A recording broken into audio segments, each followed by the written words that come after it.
Ce matin, on rencontre l'auteur du livre Révéler l'indicible après 35 ans.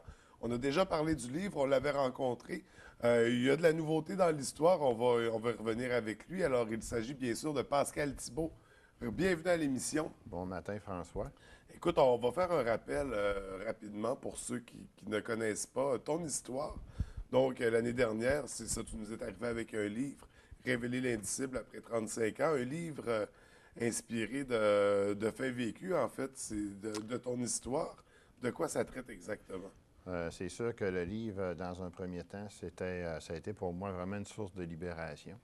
Et c'est suite à des agressions sexuelles dès l'âge de 5 ans par mon père, Mhm. qui a été incarcéré le 17 juillet 2012. Et c'est suite à ça que j'ai décidé là, d'en rédiger un ouvrage, justement pour, non seulement juste pour le rédiger, mais pour. C'est un message aussi que je lançais aux hommes qui sont encore dans le silence, qui gardent encore ce secret-là depuis de nombreuses années, là. Parce qu'on sait très bien que moi, je l'ai fait. Mais ça a eu un impact assez majeur là, Ouais. suite à la sortie du livre. J'ai eu des témoignages d'hommes que j'ai eu à croiser, qui m'ont envoyé des courriels à l'effet que ça les a fait du bien. Il y en a un que ça leur a permis de passer à la première étape qui est la plus importante, c'est la dénonciation. Parce qu'on sait que c'est quelque chose de vraiment pas facile à faire parce que quand ça arrive dans l'enfance, on est tenu vraiment sur le secret, sous menace. On grandit avec ça. Puis on se dit comment je vais y parvenir un jour Mhm. à me libérer de ça. Alors, le livre est un petit peu écrit en fonction de ça. Parlant d'une réalité, mais en même temps parler aussi de solutions et de ressources. Parce qu'à la fin Ouais. du livre, il y avait quand même un bottin intéressant. Des ressources dont Réseau Homme Québec, des services communautaires qui aident les hommes. Mais malgré qu'on ne peut pas se leurrer qu'au Québec, au Saguenay, il n'y a pas beaucoup de ressources pour les hommes également. Ça fait que c'est limité.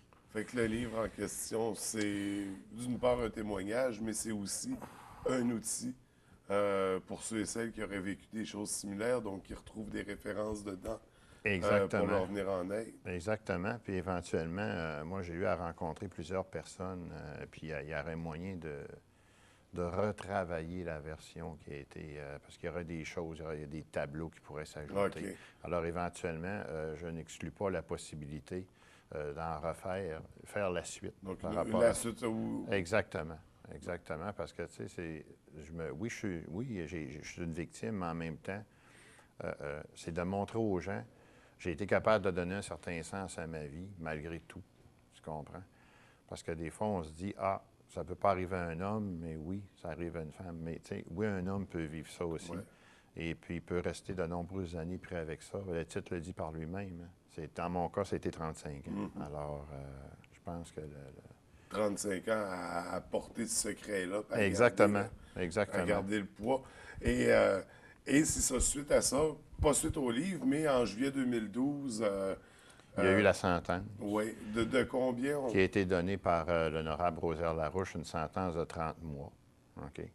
Euh, Moi, j'avais commencé les démarches officiellement, là, vraiment d'une façon rigoureuse depuis 1996. Et il a été incarcéré à Montée-Saint-François à Laval, au pénitencier fédéral. Donc, pour une période de 30 mois, mais qui Exactement. n'a pas duré 30 mois. Non, c'est sûr que la durée de la peine a été de 14 mois parce que moi, j'ai été convoqué le 25 septembre dernier devant la commission des libérations conditionnelles, toujours à la Montée-Saint-François. Mhm. Et moi, j'avais le droit de m'objecter à cette libération-là. C'est ce que j'ai fait. Et j'ai arrivé là-bas avec, j'ai arrivé à cet endroit-là avec une objection assez formelle, là. J'ai très bien expliqué comment je me sentais.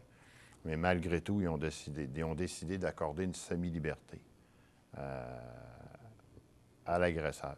Alors, c'est sûr que j'étais déçu, estomaqué de ça. Mais en même temps, écoutez, ça fait partie de la réalité, là. C'est pas ça que je voulais, mais il reste que la Commission des libérations conditionnelles, eux, ils sont pas là pour punir, mais ils sont là pour, comme un peu, aider à réintégrer la société ces personnes-là. Mais parallèlement, c'est ça, il y a. Donc, le coupable reçoit une certaine aide, des thérapies, des choses comme ça. Toi, de ton côté, est-ce que. Bien, je vais dire une chose, que si on regarde l'aide qui lui ont été accordées à lui, il a tout eu, là. Mais la principale raison pour laquelle ils ont donné sa liberté, c'est qu'il a fait une thérapie de 3 mois au pénitencier qui s'appelle VISA. C'est une thérapie qui s'adresse aux délinquants sexuels.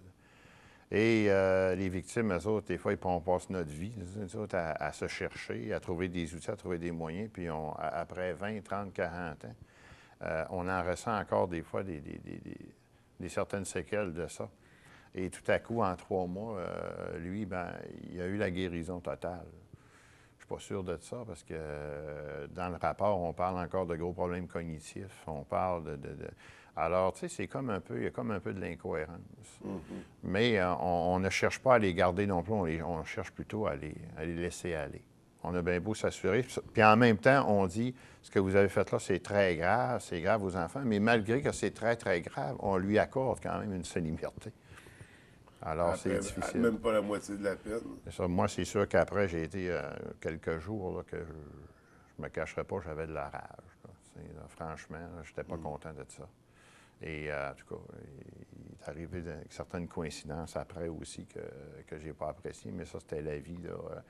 Moi, j'ai passé le 25 à la commission. Le lendemain, je le croise face à face à Québec. Là. OK. Je peux te dire que c'est assez hallucinant. Mais je m'ai trouvé quand même assez solide d'avoir arrivé en face de lui sans réagir d'une façon. J'ai gardé, j'ai dit non, reste calme, tu sais, malgré tout. Mais ça a été quand même tout qu'un exercice. Là. Mais c'est pas arrivé pour rien, à quelque part non plus, qu'il y a un cheminement qui a été fait. C'est sûr que si je recule de là X années, j'aurais sûrement pas réagi aussi calmement que j'ai réagi quand je l'ai croisé. Il n'arrive à rien pour rien, c'est arrivé là, parce qu'il fallait que ça arrive comme ça. Puis toi, où est-ce que tu te situes présentement dans tout ça? Est-ce que, justement, là, on parlait, après 35 ans, avoir porté ce secret-là, là, la libération qu'il y a eu dans la dernière année, avec... est-ce que tu commences à... Comment je dirais ça? Est-ce que ça commence à mieux aller? Oui, bien c'est sûr que, de toute façon, on ne peut jamais dire que c'est à 100 Ça serait trop... Oui, ça ne c'est pas pourra comme jamais être à 100%. Ça pourrait être jamais comme ça. Sauf que ce qui est important, c'est, je pense, que j'ai accompli par rapport à ça. J'en suis très fier. Tu sais. J'ai travaillé fort. C'est tout moi qui s'est occupé d'organiser ce que j'avais à faire. J'ai eu des gens qui ont cru à mon projet, qui m'ont soutenu là-dedans. Et c'est ça qui est le plus beau dans ça. Puis de savoir que, oui, ça a aidé certains hommes, mais ça n'aurait aidé juste un. Puis mon travail aurait été fait. Ouais. Là. Et en plus de ça, ben, mon association aussi avec Réseau Homme Québec par rapport à ma contribution sur chaque livre qui a été vendu, ça aussi, c'est quelque chose de bien. Je pense que c'est tout en mon honneur là, de dire que j'ai accompli des belles choses. Oui, absolument. Et aujourd'hui encore, je rencontre des gens et puis même des hommes, là, qu'eux autres, ils ont été capables de passer à la première étape qui est la plus importante. Mais il y a des choses qui datent de tellement longtemps comme ça que tout rassembler les morceaux du casse-tête, c'est quelque chose. Là. Pour dire, ben oui, moi, j'enclenche les démarches, je vais jusqu'au bout là-dedans. Il faut être quand même assez solide. Là. Ça prend beaucoup de patience, mais surtout beaucoup de courage. Exactement. Pour revivre ces événements-là, quelque part. Oui, puis, tu sais, on veut pas, oui, ça a été source de libération, mais en même temps, intérieurement aussi, ça réveille d'autres choses. Tu sais. Puis tout l'accompagnement qu'il y a eu aussi, que ce soit sur le plan thérapeutique, parce que pendant les procédures, on s'entend que ça n'a pas été évident. Même après la commission des libérations, il a fallu que je sois quand même un peu accompagné, là, parce que ça m'avait squeezé pas mal. Là.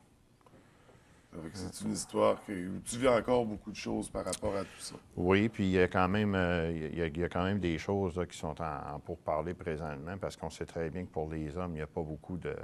On sait qu'il n'y a pas beaucoup de ressources. Oui, beaucoup moins. Et actuellement, là, il y a des choses qui sont en pourparlers pour les hommes, là, pour implanter des choses en région. En tout cas, donc, quand ça va être le temps, vous allez être au courant. La nouveauté à venir, on aura l'occasion d'en reparler. Pour terminer, avec ton livre « Révéler les disciples après 35 ans », tu vas rencontrer les gens prochainement. En fait, tu participes à un événement ici à la baie. Oui, bien, il y a le Salon des artisans régionaux du Saguenay-Lac-Saint-Jean qui va avoir lieu aux Galeries de la baie, le 7, 8, 9, 10 novembre. Alors, je vais être présent. Et également, il y a d'autres artisans, des peintres, des auteurs aussi, des éditions Espoir un peu partout, moi-même, qui va être là justement pour rencontrer les gens de Ville-de-l'Abbé. Donc, c'est ça, l'occasion de venir te rencontrer pour discuter, partager, Oui. se procurer ton livre, Oui, signer une dédicacé. dédicace. Oui, exactement. Également aussi, il ne faut pas oublier qu'après le 21, 22, 23 novembre, ça va être à Place Saguenay, à OK. Chicoutimi. Fait que ça va être un mois de novembre assez bien rempli, rencontrer Ouais. les gens, discuter avec eux. Puis les gens sont gentils. Hein? Les gens, quand ils viennent me voir l'année passée, j'étais là, puis les gens sont tellement fins. Puis, Il y a un beau retour de la population. oui, puis les gens posent des questions, tu sais, parce que tout en étant un homme, tu sais, on le banalise pas, mais quand même, il y a beaucoup plus de questions qui se posent. Moi j'aime bien ça, rentrer en contact avec le grand public. Bien, comme on ça. invite les gens à continuer d'aller te rencontrer, à te poser des questions. Et c'est ça, se procurer ton livre. Merci beaucoup, Pascal, pour t'en ton remercie. témoignage. Je te souhaite beaucoup de courage pour la suite et un bon succès pour l'événement à venir. Je te remercie. Merci.